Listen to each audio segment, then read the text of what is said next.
konten perdana kami. Yeay. Gimana Mbak? Kita langsung perkenalan aja. Oh kenalan? Aja iya. Aduh aku belum siap viral. Kali aja kita nanti lihat teman-teman kita nih, ada anak S1, anak S2, anak S3. Ya semoga ya konten kita itu jadi bermanfaat buat kalian. Yang jelas dilihat dosen dong, karena ini kan tugas UAS. Siapa Oke. Mbak? Namanya Mbak? Oke, perkenalkan. Nama saya Kartika Indra Namaku Elizabeth Ayu, dan kita dari Magister Teknologi Teknologi Pembelajaran Pembelajaran Universitas Negeri Yogyakarta. Pasti yang nggak tahu pasti tahu Iya ya. dong, pasti tahu. Terus Mbak, di video kita ini mau ngapain isinya? Enaknya apa ya? Makan? Nah, kalau makan udah jagonya kita. Nanti kalian aja itu bisa jadi konten selanjutnya Pasti gitu. ya. Karena biasanya orang vlog itu kan ada makanan ya. Ini adanya mie. Iya, berarti kita hari ini mau membahas tentang Ini ya, pembelajaran mandiri gitu ya kayaknya. Karena kan apa ya, sekarang PJJ anak-anak itu belajarnya sendiri-sendiri. Terus aku pernah dengar kayak ada pembelajaran mandiri. Sendiri mandiri itu sama apa beda gimana sih? iya, kan hampir sama juga namanya pembelajaran sendiri, pembelajaran mandiri. Nah, jadi kita akan membahas tentang pembelajaran mandiri. Jadi, apa nih? Aku mau nonton. Belum. Gimana? Maaf ya, ini baru pertama kali. Karena baru pertama kali, yuk dukung konten ini supaya tetap produktif gitu. Jadi teman-teman boleh share kemana aja, ke gebetan, ke mantan gebetan, ke pacar, ke om, ke aduh pokoknya banyak banget itu. Semua penonton layangan putus juga nggak apa-apa di share. Pokoknya viewers gitu kan. Oke. Siapa tahu bisa cuan gitu kan. Ya semoga lah ya. Like, comment. Subscribe. Ya ini mungkin pertama kita bikin konten ya, semoga bisa berlanjut juga sih. Amin paling serius. Aku mau pantun nih. Apa nih? Apa? Ikan hiu makan teri. Yuk mari.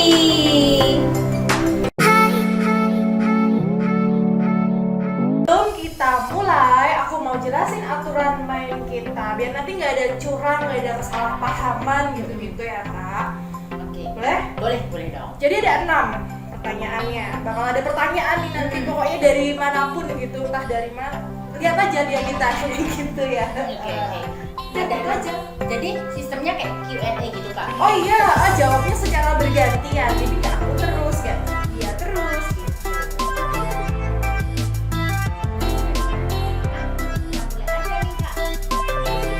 Gitu. Ayo mulai aja.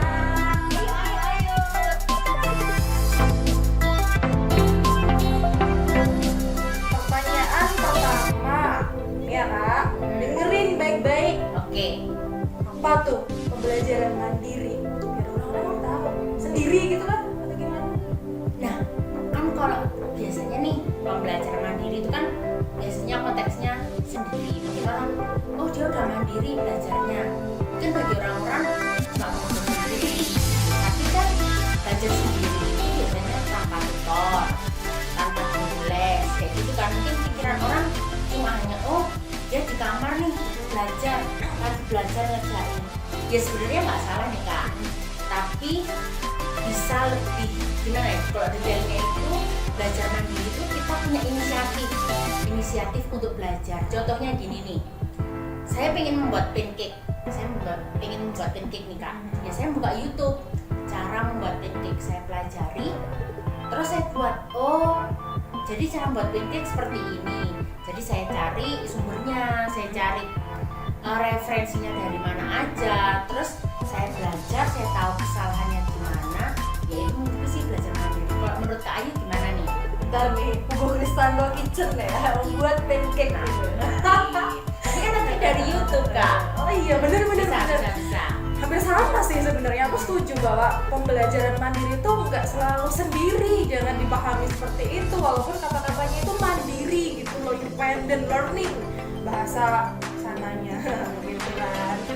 Sebenarnya adanya kemauan. Aku mau belajar apa nih tadi misalnya buat pancake. Aku tahu kalau aku bisa paham dengan mudah itu dari YouTube. Ya udah aku nontonnya dari YouTube. Jangan dari koran atau yang lain tuh malah susah. Artinya cara belajarnya itu kita sendiri yang menemukan diri sendiri. Terus sampai evaluasinya, ternyata kemampuan ya atau gimana, ada kesalahannya mungkin. Nah itu tuh dari diri sendiri juga bisa menilai, nggak dari orang lain terus gitu loh maksudnya belajar mandiri itu, tapi dibantu orang lain juga bisa. Nah, bener-bener.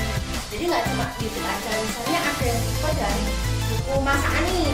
Oh Ya, iya, kan bisa kan ada yang aku buka buku aja daripada aku buka YouTube nyemprot gini nanti tanganku kotor. Nah, bisa aja, bener kan? Bisa aja jadi langsung buku, bener. Nah, jadi macam-macam ya, belajar mandiri itu bisa dengan sederhana, akun asal, akra, terpercaya, terus aja jadi berita. jadi berita dong. Nah, jadi kayak gitu nih teman-teman. Oke nih Kak Ayu, bisa lanjut ke pertanyaan selanjutnya? Lanjut. Oke, lanjut. Next. Nah, next pertanyaan apa nih Kak? Tadi kan sudah tanya. Sekarang Kakak, kok seakan apa yang nagih? Iya, Kayak- semangat banget loh. Iya dong. Kemandiriannya tuh udah di level ngeri pokoknya. Belum lah, kan kita sama-sama belajar Kak. Oh iya. Dong. Tadi aku baru ingat pertanyaannya. Apa-apa? Kak, kenapa kok harus ada pembelajaran mandiri gitu loh? Kenapa nggak bareng-bareng gitu kan lebih indah? Iya, biasanya kan teman-teman, apalagi anak sekarang pengennya belajar kelompok bareng-bareng. Nah, kenapa kok ada pembelajaran mandiri?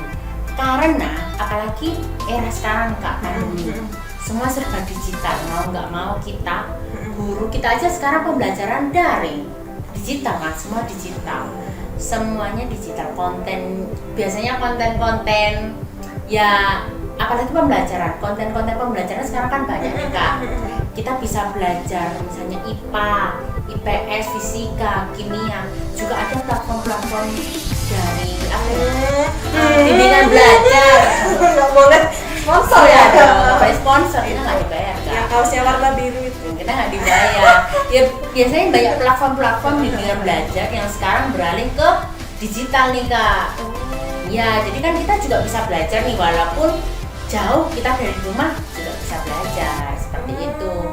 Jadi dan itu nggak cuma kita bisa asal ikut tes. Apalagi aku pernah nih Kak, sedikit cerita nih. Pernah waktu itu mau tes TOEFL. Oh iya, bahasa Inggris. Bahasa Inggris biasa lah. Apalagi juga kok tes TOEFL.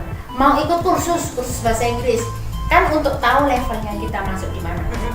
Beginner, intermediate atau apa itu loh. Itu pasti kan ada tesnya. Oh, bisa nyebutnya kan advance. Nah, itulah. Susah banget nyebutinnya. Nah, itu pasti ada tesnya. Nah, waktu itu aku tes, sayangnya aku level awal Kak, jadi nggak bisa. Lah, tapi Bisa justru gitu ya? Iya, justru di level itu kita jadi tahu, oh aku levelnya segini. Dan nanti tutornya baru ngajarin kita, jadi Sesuai tahu kebutuhan ya? kebutuhan, Oh. sesuai kebutuhan dan otak kita dong. Iya dong. Iya betul. Iya. Dan cuma kita gitu. Oh berarti Oke. penyesuaian dengan zaman gitu ya? Iya benar. Biar gak gaptek intinya. Mm-mm. Tapi ada lagi Gimana? di masa mendatang nih. Kayak lama lah tuh itu apa namanya? Itu kalau kemampuan biasanya tuh harus ada pengakuan. Lewat apa? Ada sertifikat teman-teman. Jadi kamu pro atau newbie itu ada hitam di atas putihnya, nggak cuma kamu pro, emang buktinya apa? Gitu. Dan untuk memperoleh sertifikat itu kan nggak klik, melainkan kita harus mengusahakannya. Bener. Next ke pertanyaan selanjutnya. Nah, next nih Kak, pertanyaan selanjutnya. Buat aku. Iya dong. Dari tadi aku terus. Iya dong, oke. Oke, menurut Kakak nih, jenis-jenis pembelajaran mandiri itu ada nggak sih Kak? Jenis-jenis. Iya. Gini Kak, kalau jenis-jenis itu sebenarnya karakteristiknya kan beda banget ya. Oke. Kalau di pembelajaran mandiri itu nyebutnya sebagai level atau tingkatan. Jadi kontinum atau berkelanjutan gitu Kak. Mulai dari tingkatan awal, apa nih dulu PAUD? Aku nggak PAUD sih, aku langsung TK gitu. Wah. Tapi kan sekarang zamannya PAUD ya. PAUD, TK, SD, SMP, SMA, S1, S2, S3, S4, S5 sampai sejauh mungkin gitu. Itu tingkat kemandiriannya beda-beda Kak. Oh, jadi berbeda ya? Iya, ada levelnya. Kalau yang anak SD itu seberapa persen harus mandiri itu sebenarnya memang ada gitu. Jadi kalau anak SD disuruh mandiri mengerjakan tugas sendiri, itu yang memang belum bisa karena ada nih teorinya. Oh, gitu. Bisa dijelasin nggak Kak teori levelnya tuh ada berapa level? Terus berapa level? Terus apa aja? Oh, gitu. Bisa dong. Simak penjelasannya ya. Secara umum, konsepnya ada 3. Level 1 disebut pedagogi. Ini identik dengan SRL atau Self-Regulated Learning. Biasanya ada di SD. Kemandiriannya masih rendah, sehingga guru sering terlibat berperan mendampingi belajar. Level 2 disebut andragogi. Ini identik dengan SDL atau Self-Directed Learning. Biasanya ada di SMP, SMA, atau SMK. Guru sudah mengurangi untuk menyuruh-nyuruh kita ketika mengumpulkan tugas. Level 3 atau yang paling tinggi adalah heutagogi. Ini identik dengan SDTL atau Self-Determined Learning. Siswa menentukan sendiri mau belajar apa, misalnya memilih prodi kuliah, mata kuliah apa, atau kursus yang mau diikuti. Guru atau dosen pun sudah tidak terlibat penuh untuk mengingatkan mengumpulkan tugas maupun mengerjakan tugas. Oh, jadi gitu ya Kak. Berarti ada level-levelnya ya. Nah, di samping kita udah tahu level nih Kak, menurut Kak Ayu nih, peran orang tua itu perlu nggak sih? Orang tua, keluarga gitu ya berarti ya. Karena kan mungkin ada yang nggak tinggal bareng orang tua. Penting dong Kak. Pentingnya dari segi gimana nih? Melatih kemandiriannya itu. Jadi contohnya nggak bisa nih orang-orang ini selalu sendiri gitu kan, harus ada orang lain yang terlibat kadang-kadang gitu. Karena nggak mungkin juga nanti kalau anaknya udah kuliah masa harus dibangunin, ayo bangun kamu belum resensi kan. Terus masa gurunya harus nagih-nagih tugas atau dosennya lagi-lagi gitu kan, enggak ya kalau kita kuliah. Kalau kita nggak ngumpulin ya udah dibiarin aja ya, emang biar tanggung jawab gitu Kak. Jadi penting buat ada komunikasi. Oh, jadi gitu ya Kak. Berarti sekarang nih kita harus refleksi diri kita sendiri nih. Sampai level mana sih tingkat kemandirian kita dalam belajar? Bener gitu nggak Kak? Bener banget, supaya tahu nanti cara aku belajar gimana gitu Kak. Ada nih satu informasi dari Bapak Pendidikan Indonesia. Simak ya. Nah, ini yang saya katakan bahwa di tingkat awal disebut self-regulated, atau kalau dalam belajar Dewan Taros ada sebenarnya ing narsosong tulodo di sini, ing madio mamang tarso di level andragogi, dan topuri kalau sudah yutagogi. Oke. Oh, jadi intinya gitu ya Kak. Nah, berarti kita bisa lanjut ke pertanyaan selanjutnya, bisa dong? Kamu dong yang jawab nanti. Boleh. Aku udah grogi lah jawab terus. Kan kita nanti bisa gantian nih Kak. Iya, oke. Next. Next pertanyaan nih Kak. Menurut Kakak, teknologi apa saja sih yang mendukung pembelajaran mandiri? Teknologi yang mendukung pembelajaran mandiri gitu ya. Oke, jawabannya tadi semoga aku hafal ya jawabannya ya. Jadi gini Kak, teknologi itu tidak hanya dipahami sebagai alat saja. Iya sih benar, bisa software, hardware gitu. Tapi ada yang paling penting sebenarnya, yaitu brainware gitu. Kemampuan kita untuk menentukan kita pakai apa sih yang tepat buat belajar mandiri itu. Gak asal-asal berarti ya? Gak asal-asal, mau pakai yang konvensional tuh juga bisa. Pensil nih, kertas, datang ke pantai sore hari senja, gitu, bikin puisi jadi kan? Jadi bisa dong, bisa. Tapi ada memang teknologi kekinian yang sebenarnya sering banget teman-teman pakai dan Kak Tika juga pasti pakai. Ini coba ya, diingat-ingat ya, pakai apa enggak gitu. Google. Pasti pakai, jelas pakai dong. Terus sosial medianya banyak banget, Instagram. Pakai Instagram, Twitter, Facebook, Mitri. Facebook. Jadi enggak dong. Kayaknya zaman dulu nih Kak. Tapi itu dia teknologi konvensional sebenarnya. Oke, benar-benar. Terus Ada lagi Google Apps tuh banyak banget dari Google Drive, Google Iya. Doc. Google Doc apalagi kalau kita biasanya kerja kelompok jarak jauh nih Kak, kayak kita nih Iya, kemarin berguna banget. bikin oh Kak Ayubnya daerahnya sini, saya di sini. Daripada kita datang kelompokan, Iya betul banget. Bisa, benar. Jadi nggak usah ngirim berkali-kali gitu ya. oke, iya. Dan kerjaannya juga bisa bareng. Ha-ha. Kan biasanya ini kamu kerjain ini, ternyata di sini online kita ngerjain, oke bab 1, bab 2-nya Kak Ayu kan Iya bisa. betul, Oke, bahasanya benar. real time. Oke. Itu ada. Next ke pertanyaan selanjutnya. Nah, oke nih Kak. Pertanyaan selanjutnya. Ya ampun, aku terus yang ditanya. Iya dong. Terus. Menurut Kakak nih, menurut Kak Ayu, gimana sih caranya kita bisa menerapkan pembelajaran mandiri? Ini bagi siswa ataupun mahasiswa nih Kak. Karena kan viewersnya kita kan banyak-banyak adik-adik atau teman-teman Milenial. kita nih, ya milenial. Oh gitu ya. Sekadar berbagi tips berarti ya. Mm-mm. Oke, aku mau menyuplik beberapa opini dari YouTuber di Indonesia, muda, tampan, cerdas, dan sukses. Mantap pokoknya. Kenal nggak?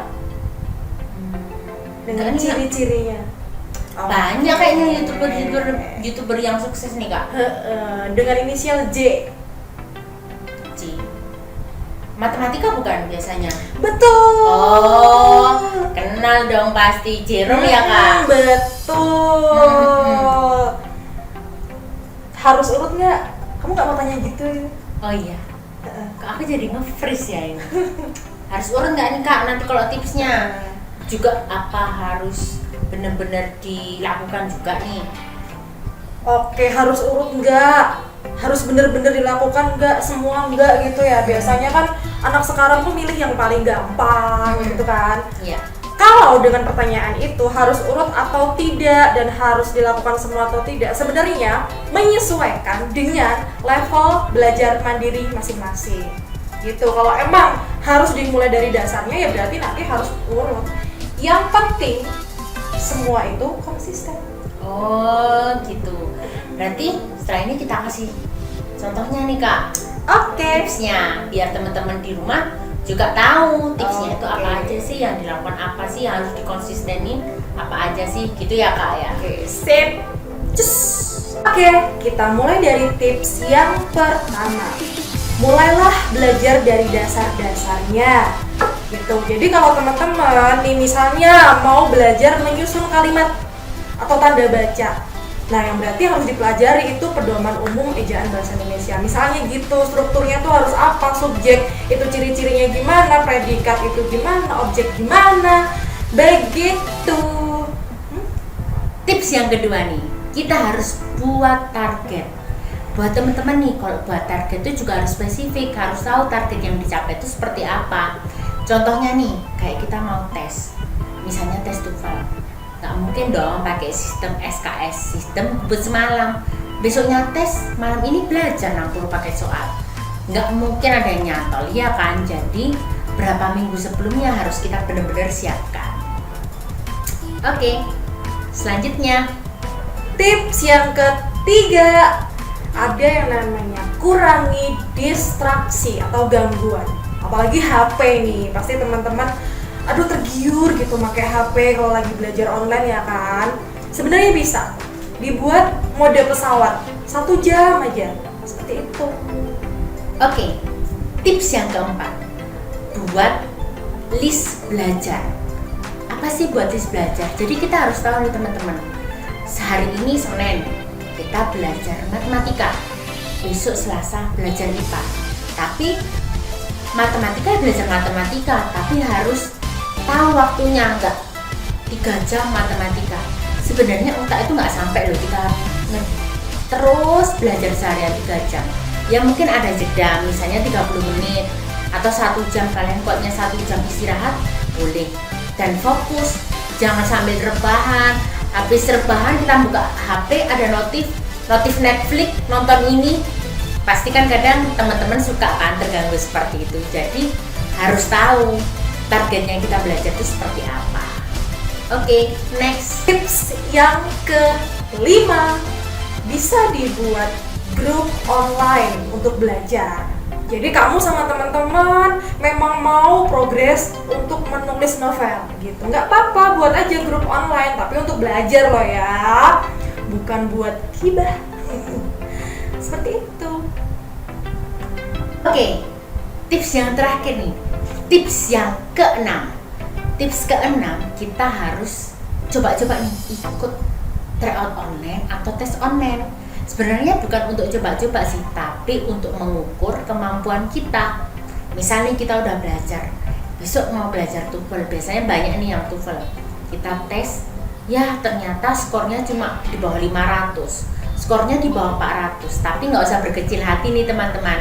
Justru dengan tahu skor segitu, kita untuk meningkatkan kapasitas belajar kita, kapasitas belajar, kapasitas mengelola banyak soal. Kita coba-coba, oh soal yang versi ini gimana sih, soal yang ini, itu justru menambah pengetahuan kita. Jadi segitu nih tips dari kita, ada 6 tips ya, jangan dilupain. Oke, next. Oh jadi gitu ya Kak tips-tipsnya. Gampang nggak? Ya gampang sih gampang, tapi lagi diusahain untuk ngelakuin ya Kak. Mau melakukan? Pasti Mau dong. melakukan, harus ada kemauan untuk melakukan. Itu syaratnya belajar mandiri gitu. Konsisten ya? Pasti kita coba dong. Jawabannya Ya kan pasti tapi dicoba. Iya Dicoba ya, kan. karena aku bantu. Iya, lebih banyak kemauan sendiri sih. Pokoknya harus konsisten, karena semua yang dilakukan secara konsisten itu akan menghasilkan sesuatu yang maksimal. Wah, berarti ternyata seru juga nih ya Kak pembahasan kali ini tentang Seru dong. pembelajaran mandiri. Jadi buat temen-temen nih udah mulai paham belum? Kak, aku punya satu pertanyaan nih. Ya kirain closing. Ya kan dari tadi udah pembahasan, Oke. langsung saya mikir gitu. Sekarang aku mau tanya nih, dengarkan baik-baik. Apa-apa nih Kak? Apakah Kak Kartika pernah ada pengalaman pembelajaran mandiri gitu? Terus kesannya tuh gimana sih? Oh, pernah nih, apalagi sekarang nih Kak. Contohnya ini nih, kita seru buat tugas ini. Iya betul. Bener kan? Ya seru kan? Seru Seru juga. dong. Akhirnya bisa konten, seru. Akhirnya Terus bisa. fleksibel, apalagi jamnya bebas. Dan buat kita nih yang udah kerja, mungkin kakak kan bisa sambil kerja, ngajar.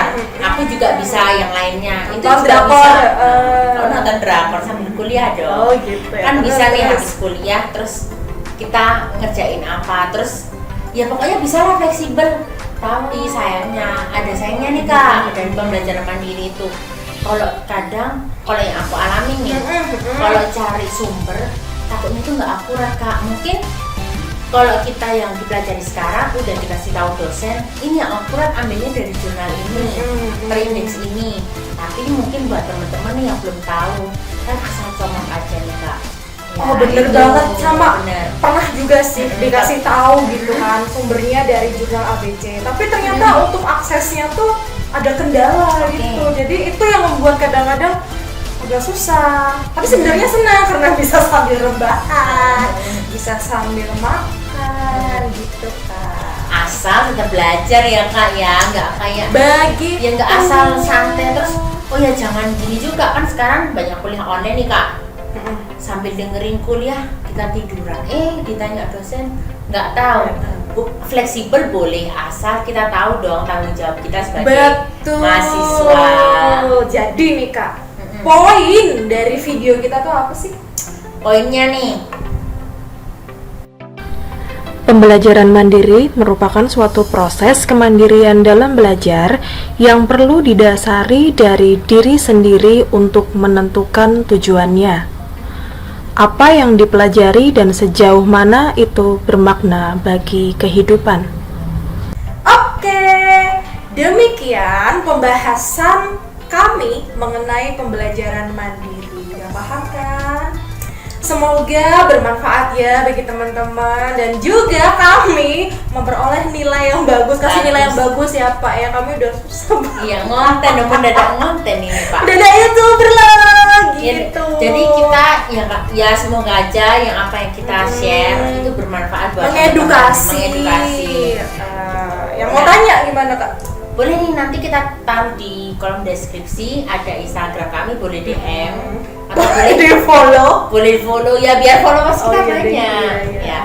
Terus apa, boleh ditaruh di kolom komentar, mungkin ada yang sharing gitu ya Kak. Mungkin Boleh. kita bisa bantu jawab atau teman-teman yang lain bisa nanggepin. Betul. Bisa. Atau yang kita sampaikan tadi kok agak berbeda dengan pengetahuan teman-teman, nggak apa-apa, kami sangat terbuka dengan kritik maupun saran. Demi kayak ini ya. Demi nilai kita bagus. Demi nilai kita bagus. Enggak dong, demi kita bisa konten selanjutnya. Kak, aku mau tutup pakai pantun. Boleh. Tutup tuh biasanya pakai doa ya. Iya. Jangan terlalu suci nanti. Gitu kan. Ikan hiu naik kuda. Kan katanya pantun, berarti kakak dong yang nerusin. Oh, Ikan hiu naik kuda, apa mungkin sih? Iya. Ikan hiu naik kuda, ya udah, dadah.